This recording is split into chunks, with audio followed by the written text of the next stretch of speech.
question number 2. I want a board that is fast but can turn well.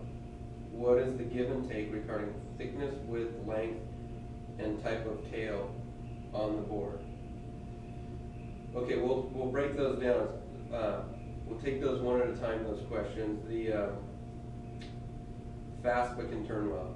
Okay, so that first part of that question, a board that's fast, it all comes down to rocker. 90% of what your board's doing, maybe even 95% of what your board's doing under your feet has to do with the bottom curve of the board. So the way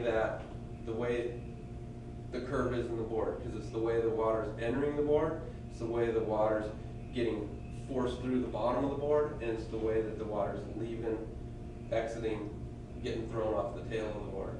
And so it dictates how a board moves through the water, not only under your feet when you're surfing, but even when you're paddling.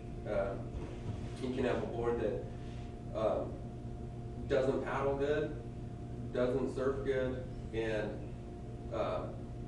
that's usually the rocker. Or if you have a board that paddles unreal, surfs unreal, and you're like, I don't know why they both look almost identical, the same, but that small difference that you're feeling is the bottom curve, the way the water's going along and through the bottom of the board. And so how you get a fast board but that still turns well is you have that right in your question that it's a balancing act, and it's also a thing of not only your ability, where you're at with your surfing, but also kind of the direction you want to go with your surfing, and the type of waves you surf. Those things are the critical factors in determining what's the right type of board, the right type of rocker that you should be riding. And everybody's really unique. Everybody's going to have a different style of board. Some people will like a real flat rocker board, just real fast, and they can get it to turn, where somebody else ride the same board and they like a real loose board that has a lot of curve in it, and they'll hate that board because they say, I just can't turn the thing. And so how you break it down is basically there's 2 categories. A flatter board, a flatter rocker board goes faster, generates more speed, and a curvier board is looser, turns tighter in the wave. A flatter board, the flatter you go, the stiffer it gets.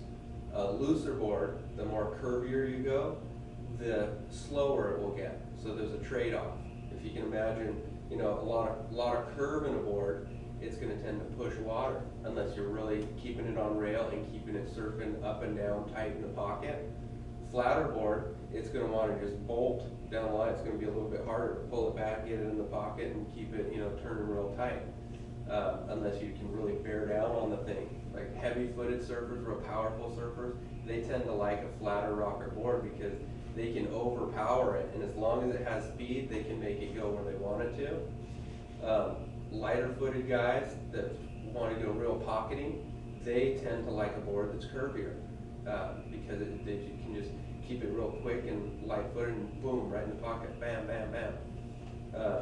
And so those are kind of 2 categories to break it down, and it's just finding that balance for yourself personally, what works for you and what doesn't, but understanding those concepts of more rocker, less rocker, what that means, you can break your boards down and better understand them to know what's going to work